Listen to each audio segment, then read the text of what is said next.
Alfred Nobel శాంతి బహుమతి ఎందుకు ప్రకటించాడు అనడానికి ఒక విచిత్రమైన కథ ఉంది.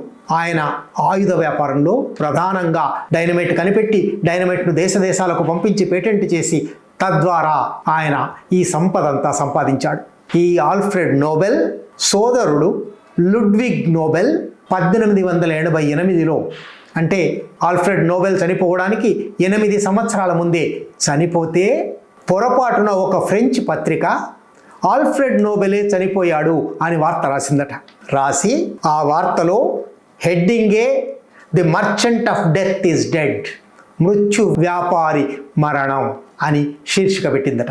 ఆ వార్తలో చరిత్ర పొడవునా ఎన్నడూ లేనంతగా కనీవిని ఎరగనంతగా జనాన్ని చంపే వీలైనంత వేగంగా చంపే సాధనం కనిపెట్టి ఆ సాధనం ద్వారా సంపన్నుడైన ఆల్ఫ్రెడ్ నోబెల్ చనిపోయాడు అని రాసిందట. ఈ వార్త ఆయనే చదివి తన పేరు తన వారసత్వం చిరస్థాయిగా ఇట్లా అప్రతిష్ట పాలు కాకుండా ఉండడానికి ఏం చేయాలి అని ఆలోచించి నోబెల్ బహుమతుల విధానం ప్రారంభించాడు. 1895లో ఆయన చనిపోవడానికి ఏడాది ముందు ఈ వీలునామా రాశాడు.